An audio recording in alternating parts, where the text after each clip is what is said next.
next add-on you have been requesting for me to review is the Prefab Builds add-on, created by BDcraft. This add-on is priced at 660 Minecraft coins. That's £3.29. It's roughly $4. Let's find out what went wrong with this add-on. It sits with a 2.8 star rating out of 5. With 56 ratings so far, 39% have been a 1 star and 27% have been a 5. According to the creators, there are over 30 different builds you are able to make, down to houses, barns, schools, marketplaces, and much more. Let's find out what the community didn't quite like about this add-on. For those interested, once you have this installed in a new or pre-existing world, you'll be given the Prefabric Builds information book. And this just explains everything you need to know. But don't worry about this, because I'm here to explain it to you. What you do need to worry about, especially in pre-existing worlds, is this important notice.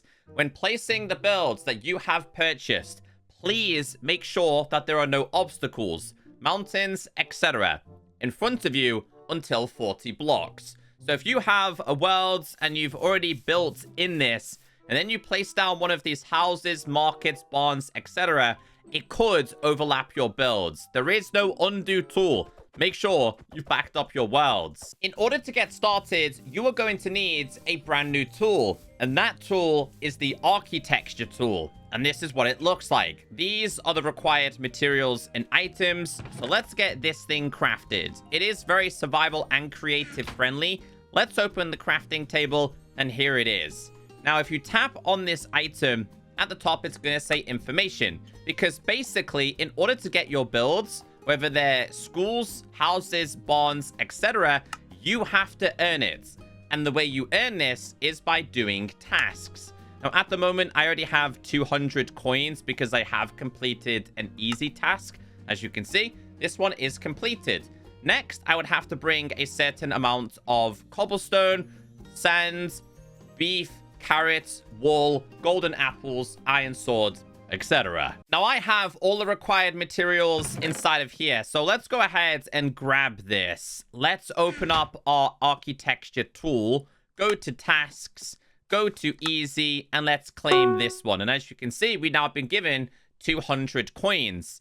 Now, you are going to have to do a couple of these, so let's just claim a whole bunch of these challenges here. That's been done. I wish it stayed on the page so you could just keep tapping them and completing them. It was, in fact, raw beef and not the cooked version. Let's do this one as well. So if we open this up, go to shop, you can see I now have 1,000 coins, and it will actually display what I'm able to make. I thought this was cool. You have to earn it, rather than crafting it and being given everything straight away. So let's find ourselves something to build. Now, considering I'm new to this world, we're going to get ourselves started with a brand new house. So I've now just been given this. Now, again, remember, pre-existing worlds, be careful because this will overlap your builds.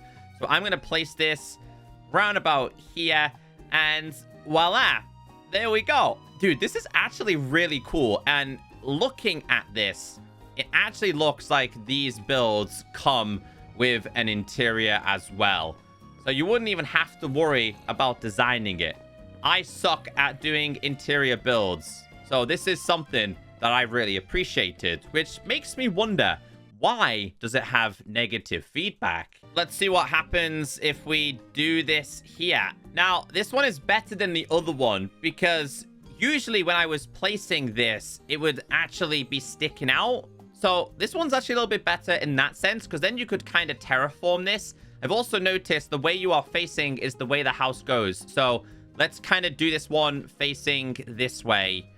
I mean, that one's not perfect over here, but again, it's not going to be perfect. It's not like Litmatica on Java. But again, mobs seem to be spawning quite frequently with these. What I find quite annoying is having to go into tasks, tap on medium again, get all of this, and then having to go back in there again. I would typically be a person that would collect everything in one go. So having to do this is just a massive inconvenience. Maybe I've just found a bug, because one of the challenges here is to bring book. 10 book required. I have 20 of those. Oh, I did it. I did it. I figured it out. It was actually like 24 books that you needed to get. I figured it out. They've just wrote it down wrong. I gathered a whole bunch more of the glowstone here. Something tells me we need more than that. Yeah, we do. So I had 64 and I think 1 there. So again, they've just completely wrote it down wrong. This is why a lot of partners get a lot of hate, because they don't actually look into this a little bit more. But let's hope that they can resolve that so the wider community can figure that out. Now, when we go into tasks, as you can see, they've all been reset. So at least we got to the bottom of the issue. So let's take a look here. If we go to shop, I'm going to build myself an armor workshop. Let's put this one facing this direction. There we go. The builds are pretty good. They all use a 40 by 40 radius. So you are going to need quite a bit of space. I did notice some of the items have kind of popped off and are displayed on the floor. I'm going to try my best to fit this in between both of these builds. Unless that did overlap. Boy, is that close or is it overlapped? I think it might have overlapped there. That's what I'm saying. You need to be really cautious with your pre-existing builds. I do really like the interior, though. Try this one then. Okay. Looks all right. There's a lot of very similar materials being used. This one's kind of hovering off. I'm trying my... Oh, whoa. What's this one meant to be? Oh, it's a forge. Oh, that one's pretty cool. Vault 2. This one's... Oh, this one's cool. I like this one. I like the outside ones. Just quite exposed. I would definitely add, actually, a couple of armor stands in here. Apparently, this is a school. Doesn't look so pretty on the outside, though. We are about to build ourselves a soap factory. That has to be one of the most random named things I have ever seen in a Minecraft prefab build. All right, I'm not going to break this one. This one is another type of forge. Yeah, I'm a huge fan of the forge designs. Is there stuff underneath there? No, it seems fine under there. Wait, are they... Oh, that's cool.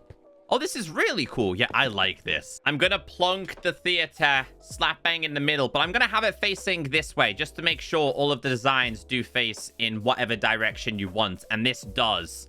So I like that. I also like that if you are going to do this in survival, you are not standing in the build itself. But this one's really impressive as well. I like the use of blocks in this. I am seeing quite a bit of quartz. And is that calcite? I think it is. I'm seeing... definitely quite a lot of calcite in these builds. I feel for like lore-based worlds, this would be really impressive. So if you wanted to add this to your realm, I guess you could. This is vault number 1. This is, again, builds that I would kind of prefer. We have ourselves a town hall. I'm trying to not step on the toes of each build here, but they are huge. Oh, that one's gone off there. So a lot of these builds are absolutely huge. Yeah, this is impressive, though. The attention to detail is certainly there. I want to try a barn, and I want to see what happens if we do this within a mountain. I mean, to be fair, like, it only removes the blocks. You could definitely bury this in. Doesn't come with any animals. That makes sense. That's for you to do. We have a soda factory. How bizarre. Okay. Oh, this one's completely floating, though. I think as long as you're placing this on the floor... it will still cater for the terrain around you. Although we did destroy pretty much a little bit of a mountain here. It's not too bad and it doesn't stick out. You could definitely alter this so it does blend in so much better. I know I keep saying that, but I think that's quite an important thing. This is the nastiest looking school ever. I have a sawmill. This might be perfect for the villagers. So let's get... Oh, wow. That one really did go far back. I was trying my best not to destroy...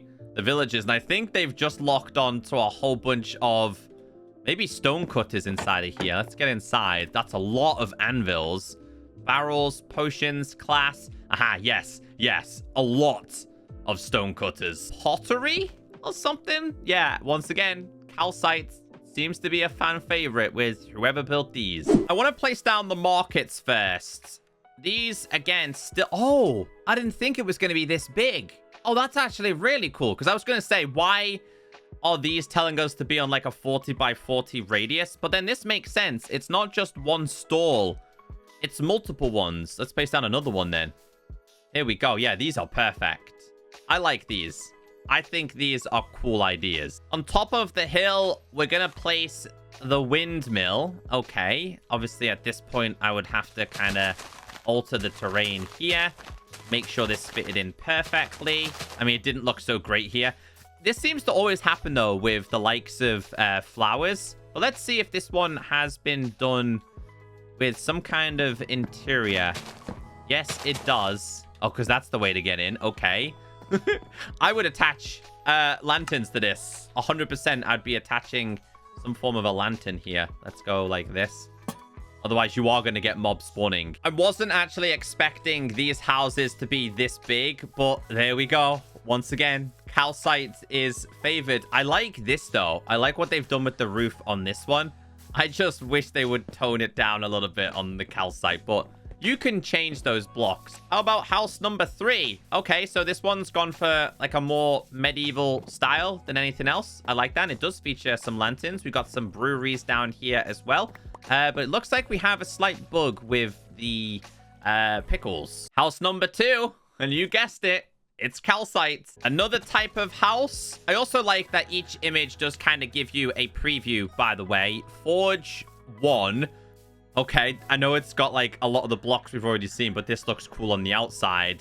And a castle. And then we have another armory. I know I've overlapped these. But if you guys are interested in this, the builds are actually pretty good. Just remember the issue that I showed you at the start. And I think that's where the negative feedback is coming from.